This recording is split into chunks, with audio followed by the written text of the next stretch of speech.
సహస్రనామ స్తోత్రం. ధ్యానం.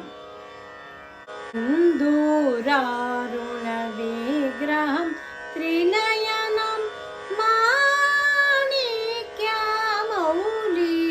స్ఫుర తారానాయక శేఖరం స్మితముఖిమాపిన వక్షోరుహాం పాణిభ్యమలిపునరత్నచషకం రక్తోత్పలం బిభ్రతి సౌమ్యమృతఘటస్థ రక్తచరణం ధ్యాయేత్ పరమంబికాం.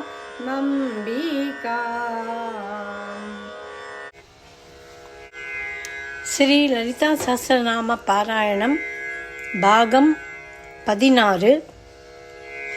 இதுவரை 59 ஸ்லோகங்கள் 15 பாகங்களில் 15 ராகங்களில் பாடினோம். அந்த ராகங்கள் பூபாலம், பிலஹரி, தன்யாசி, நாட்டக்குறிஞ்சி, சாவேரி, சிம்மேந்திர மத்தியமம், கேதாரகௌளம், பந்துவராளி, கரரப்பிரியா, மோகனம், கேதாரம், அட்டானா, ஹிந்தோளம், கானடா, ஷண்முகப்பிரியா. श्रीमाता श्री महाराज्ञी श्रीमत्सिंहासनेश्वरी चितग्निकुण्डसम्भूता देवकार्यसमुद्यता उद्यद्भानु सहस्रभा चतुर्बाहु समन्विता रागस्वरूप क्रोधांकारा कुशोज्वल मनोरूपेक्षु कोदण्ड पंचतन्मात्र सायका निजारुण प्रभापूर मज्जब्रह्मण्ड मण्डला चम्पका शोक पुन्नाग सौगन्धी कलशकचा कुरुविन्द मणिश्रेणी कनकोटि रमन्दिता अष्टमी चन्द्रविभ्राज दलिकस्थल शोभिता मुखचन्द्र कलङ्गाभ मृगन्नाभिविशेषका वदना स्मरमाङ्गल्य गृहतोरणचिल्लिका वक्त्रलक्ष्मी परिवाह चलन्मीना भलोचन नवचम्पकपुष्पाभ नासादण्ड विराजिता ताराकान्ते तिरस्कारी नासाभरण भासुरा कदम्ब मञ्जरी क्लृप्त कर्णपूर मनोहरा ताटङ्क युगलीभूत तपनोडु पमण्डल पद्मराग शिलादश हरिभावि कपोलभू नवविद्रुमबिम्बशि न्याकारी दशनचद शुद्धविद्याङ्कुराकार द्विजपङ्क्ति द्वयोज्ज्वला कर्पूर वीटिकामोद समाकर्षदि गन्तरा निजसल्लाप माधुर्य मेनेवस्थितकच्छपि मन्दस्मित प्रभापूर मज्जत्कामेशमानसा अनाकलिता चादृश्य चुबुगा श्रीविराजिता कामेश बद्धमाङ्गल्य सूत्रशोभित कंदरा कनकाङ्गद केयूर भुजान्विता रत्नग्रैवेयचिन्ताका लोलमुक्तफलान्विता कामेश्वर प्रेमरत्न मणिप्रतीपणस्तनी नाभ्यालवल रोमाली लतापाल कुचद्वयी लक्ष्यरोमलता दार तासमुन्ने मध्यमा स्थानाभार दलन्मध्य पट्टबन्धवलित्रया अरुणारुण कौसुम्ब वस्त्रभास्व कटिकटी रत्नकिङ्किणी कालम्य रशनदाम भूषिता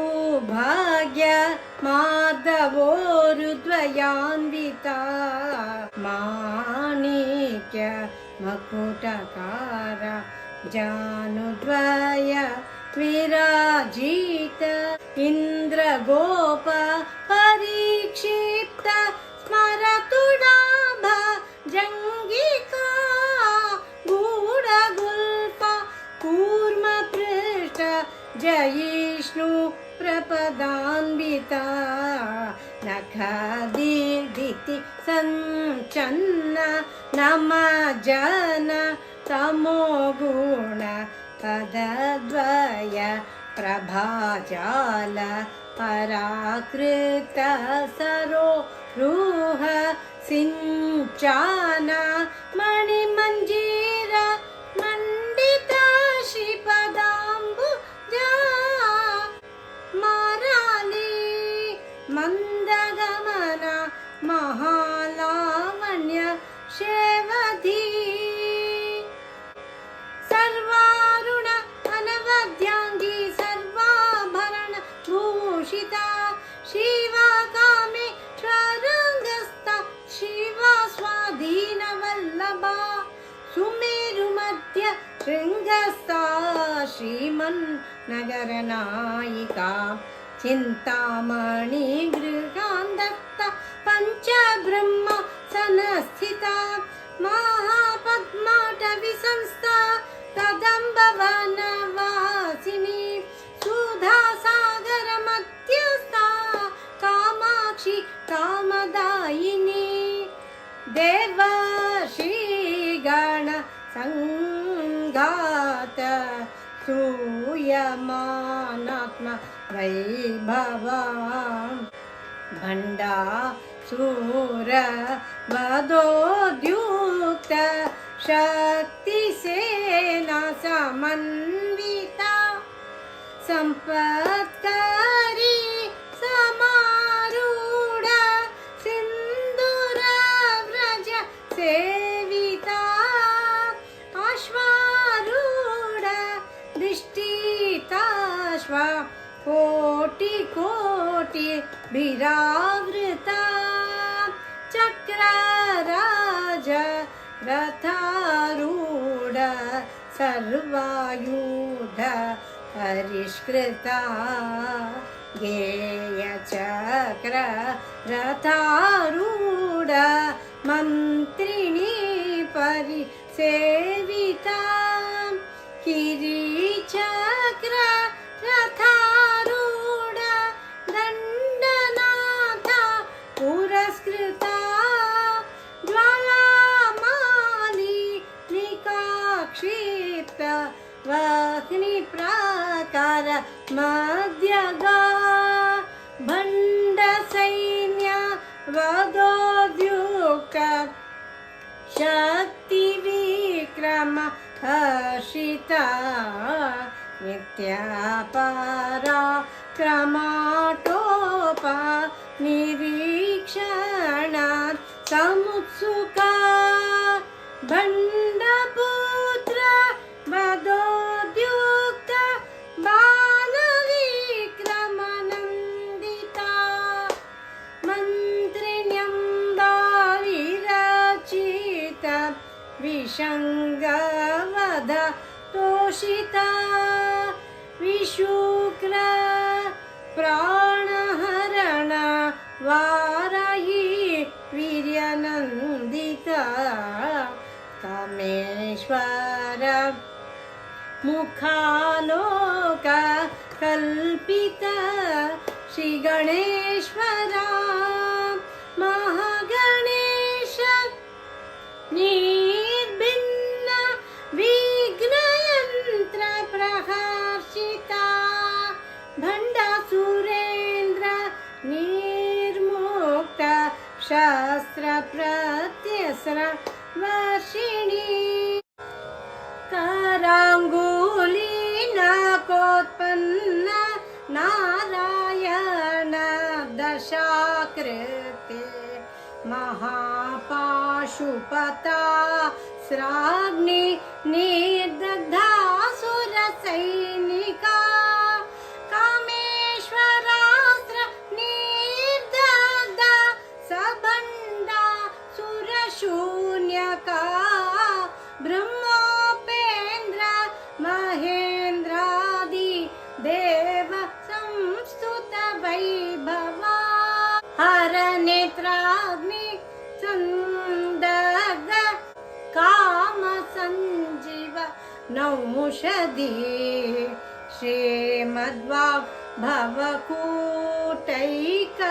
स्वरूप मुख पंकजा कंठाद कटिपर्यंत मध्यकूट स्वरूपिणी शक्तिकूटैकातापन्न कट्यदो भग धारिणी मूलमन्त्रात्मिका मूलकूटत्रय कलेबर कुलामृतैकरसिका कुलसंकेतपालिनी कुलांगना कुलांतस्था कौलिनी कुलयोगिनी अकुला समयांधस्था समयाचार तत्परा मूलाधारैकनिलय ब्रह्मग्रन्थि विभेदिनी मणिपुराप्तरुदित विष्णुग्रन्थि विभेदिनी आज्ञाचक्रान्तरालस्था रुद्रग्रन्थि विभेदिनी सहस्राराम्बुजारूढ सुधासारभिवर्षिणी तटिल्लता समरोचि षट्चक्रोपरि संस्थिता महाशक्ति कुण्डलिनी बीसतन्तुतनीयसी भवानी भावनगम्य भावारण्य कुठारिका भद्रप्रिया भद्रमूर्ति भक्त सौभाग्यदायिनी भक्तिप्रिया भक्तिगम्य भक्तिवश्य भयापहा शाम्भवी शारदराध्य शर्वाणी शर्मदायिनी शांकरी श्रीकरी साध्वी शरचंद्र निभानना शातोदरी शांतिमती निराधारा निरंजना निर्लेपा निर्मला नित्य निराकारा निराकुला निर्गुणा निष्कला शांत निष्कामा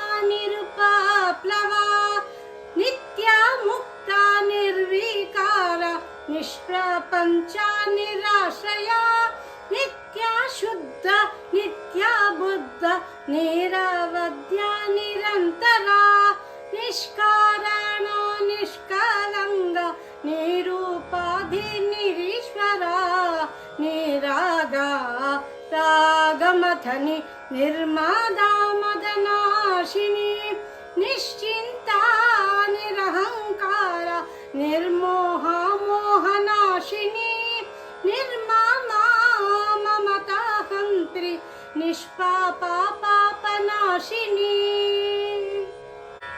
निष्क्रोधा क्रोधशमने निर्लोभा लोभनाशिनी निस्संशया संशयाग्नि निर्भवा भवनाशिनी निर्विकल्पा निराबाधा निर्भेदा भेदनाशिनी निर्नाशा मृत्युमथनि निष्क्रिया निष्परिग्रहा निस्तुला नीलचिकुरा निरपाया निरत्यया दुर्लभा दुर्गा मा दुर्गा दुःखहन्त्री सुखप्रदा दुष्टा दुराचार शमनी दोषवर्जिता सर्वज्ञा सान्द्रकरुण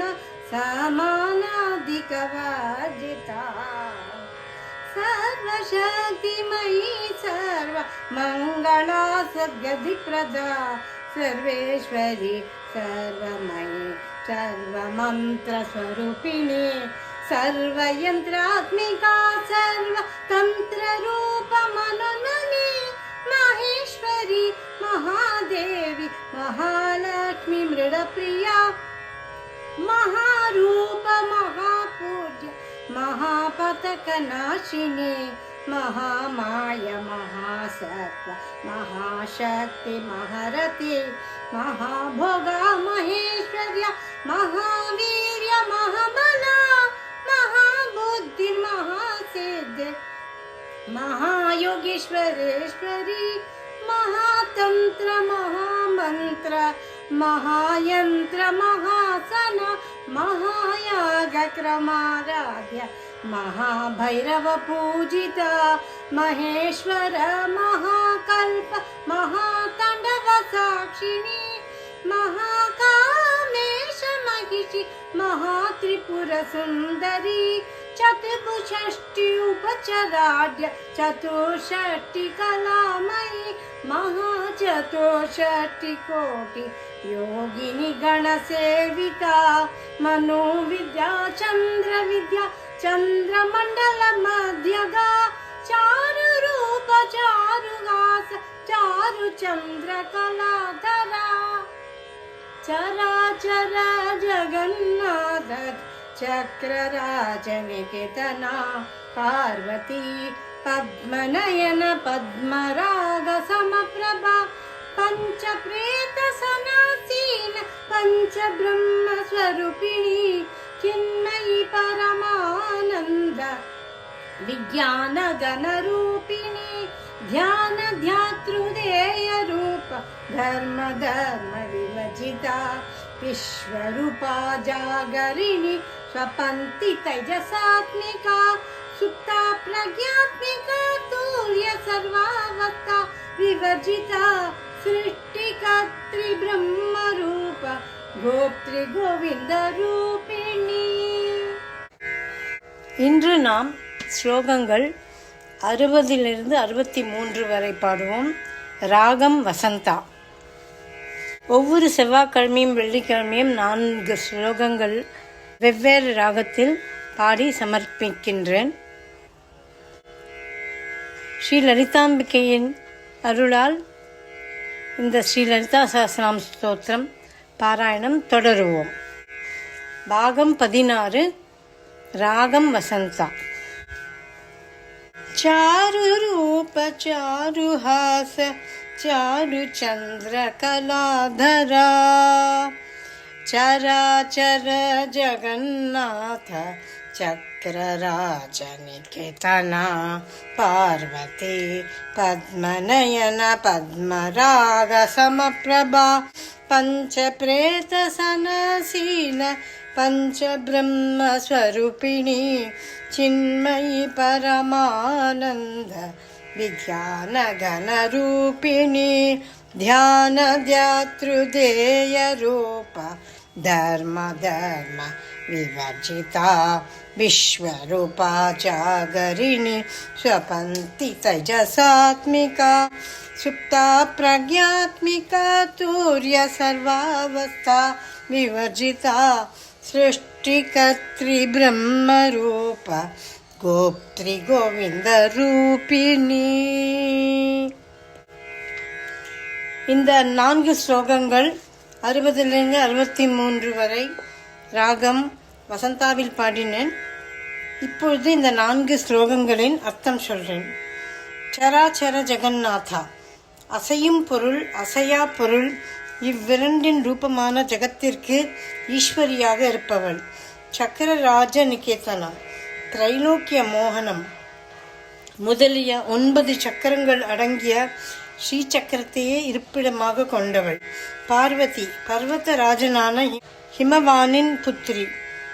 பத்மநயனா, தாமரை போன்ற கண்கள் உடையவள். பத்மராக சமப்பிரபா, பத்மராக ரத்னத்திற்கு ஒப்பான சிவந்த நிறமுள்ளவள். பஞ்சபிரேத சனாசீன, பஞ்ச பிரேதங்களால் செய்யப்பட்ட ஆசனத்தில் வீற்றிருப்பவள். பிரம்மா, விஷ்ணு, ருத்ரன், ஈசானன், சதாசிவன் இந்த 5 பேர்களும் சேர்ந்த கட்டிலே ஆசனம் எனப்படும். இந்த 5 பேர்களும் தங்களுடைய வாமா, ஜேஷ்டா, ரௌத்ரி முதலிய சக்திகளுடன் சேராவிடில் பிரேதமாக இருப்பதாக சொல்லப்பட்டுள்ளனர். பஞ்சபிரம்ம ஸ்வரூபிணி ஈசானா, தத்புருஷா, அகோரா, வாமதேவ, சத்யோஜாதா என்ற 5 பேர்களையும் பிரம்மா என சொல்வது வழக்கம். இந்த ரூபமாக உள்ளவள். சின்மயி, சைத்தன்யம் ரூபமாக இருப்பவள். பரமானந்தா, பரமானந்த ரூபமாக இருப்பவள். விஞ்ஞான கன ரூபிணி, ஜீவ சமஷ்டி அபிமானி ஹிரண்ய கர்ப்பனின் உருவமாக இருப்பவள். விஞ்ஞானம் என்றால் ஜீவர்களிடம் கூட்டம், கனம் என்றால் சமஷ்டி. இந்த ரூபமாக இருப்பவர் ஹிரண்ய கர்ப்பர். அந்த ரூபமாக ஸ்ரீ அம்பாள் விளங்குகிறாள். தியான தியாய தியேய ரூப, தியானம் தியானம் செய்கிறவன், தியானம் செய்யப்படும் வஸ்து, இம்மூன்று திரிபுட்டி ரூபிணியாய் இருப்பவள். தர்மா தர்ம விவர்ஜிதா, தர்மம் அதர்மம் இவ்விரண்டும் அற்றவள். கோரிய பயனை அளிக்கும் காரியங்கள் தர்மம் என்றும், விரும்பப்படாத பயனை அளிக்கும் காரியங்கள் அதர்மம் என்றும் சாஸ்திரங்கள் கூறுகின்றன. உலகத்தை காப்பதாலும் மிக பெரியதாக இருப்பதாலும் தர்மம் என பெயர் வந்தது. அதனால் கோரிய பொருளை தர்மம் அளிக்கும் என்று, அதர்மம் நமக்கு வேண்டாத பொருள்களை அளிக்கும் என்றும் ஆச்சாரியர்கள் கூறுகின்றனர் என்று மத்ஸ்ய புராணம் கூறுகிறது. விஸ்வரூபா, உலகத்தின் உருவாகவே இருப்பவள். ஜாகரணி, விழித்து கொண்டிருக்கும் அவஸ்தையில் இருக்கும் ஜீவனுடன் அபேதமாக இருப்பவள்.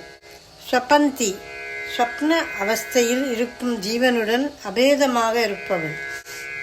தேஜசாத்மிகா, மேலே சொல்லிய தைஜஸர்களாகிய ஜீவர்களின் சமஷ்டியின் ரூபமான ஹிரண்யகர்ப்பரின் சுரூபமாக இருப்பவள். ஸ்வபந்தி, ஸ்வப்ன அவஸ்தையில் இருக்கும் ஜீவனுடன் அபேதமாக இருப்பவள். தேஜசாத்மிகா, மேலே சொல்லிய தைஜஸர்களாகிய ஜீவர்களின் சமஷ்டியின் ரூபமான ஹிரண்யகர்ப்பரின் சொரூபமாக இருப்பவள். ஸ்வப்ன தசையை அடைந்த தைஜசன் என்று சொல்லப்படும் சூக்ஷ்ம சரீரம் அபிமானியான வியஷ்டியான ஜீவஸ்வரூபிணியாக மேலே கூறப்பட்டது. இந்த சமஷ்டி ரூபமான ஹிரண்யகர்ப்பனின் ரூபிணியாக சொல்லப்படுகிறது. சுப்தா, சுஷுப்தி தூக்கம் அவஸ்தையை அடைந்த ஜீவனை காட்டிலும் வேறுபடாதவளாக இருப்பவள். எந்த அவஸ்தையில் அஜ்ஞானம், அகங்காரம், சுகம் இம்மூன்று விருத்திகளும் உள்ளனவோ அதற்கு சுஷுப்தி என்ற பெயர். இம்மூன்றையும் நன்கு தூங்கி எழுந்தவனிடத்தில் காண்கிறோம். அதாவது நான் சுகமாக தூங்கினேன், ஒன்றையும் நான் அறியவில்லை என்று. பிரக்ஞாத்மிகா, மேலே கூறிய சுஷுப்தி அவஸ்தையை அடைந்த ஜீவர்களின் சமஷ்டி அபிமானியான ஈஸ்வரனை காட்டிலும் வேறுபடாதவள். மேலே கூறிய இம்மூன்று அவஸ்தைகளையும் அதை அனுபவிப்பவர்களாயும் பிரிந்து அறிவதனால் ஏற்பட்ட சுத்த வித்தியின் உற்பத்தி துரியா அவஸ்தை எனப்படும். துரியா, மேலே சொல்லிய துரியா அவஸ்தையை அடைந்த ஜீவனை காட்டிலும் வேறுபடாதவள். சர்வாவஸ்தா விவர்ஜிதா, மேலே கூறிய எல்லா அவஸ்தைகளிலிருந்து விடுபட்டவளாக இருப்பவள். சிருஷ்டிகர்த்தி, ஜகத்தை நிர்மாணம் செய்யும் ரஜோகுண பிரதானரான ஈஸ்வரனாக இருப்பவள். அவித்யைக்கு வசமாக இருப்பவன் ஜீவன். மாயை தன் வசப்படுத்தி கொண்டவன் ஈஸ்வரன். அப்படிப்பட்ட ஈஸ்வரனின் காரியங்கள் இதிலிருந்து சொல்லப்படுகிறது. பிரம்மரூபா, பிரம்மதேவனாகிற ஈஸ்வரனாக இருப்பவள். பிரம்மதேவனும் மாயை தன் வசப்படுத்தி கொண்டவராகையால் ஈஸ்வரன் என்று சொல்லப்படுகிறார். கோப்திரி, உலகத்தை காக்கும் சத்குண பிரதானரான ஈஸ்வரனாக இருப்பவள். கோவிந்த ரூபிணி, கோவிந்தன் என்கிற உலகத்தை காக்கும் விஷ்ணுவின் ரூபமாக இருப்பவள். இந்த செவ்வாய்க்கிழமை 64 4 ஸ்லோகங்கள் பாடுவோம். நமஸ்காரம்.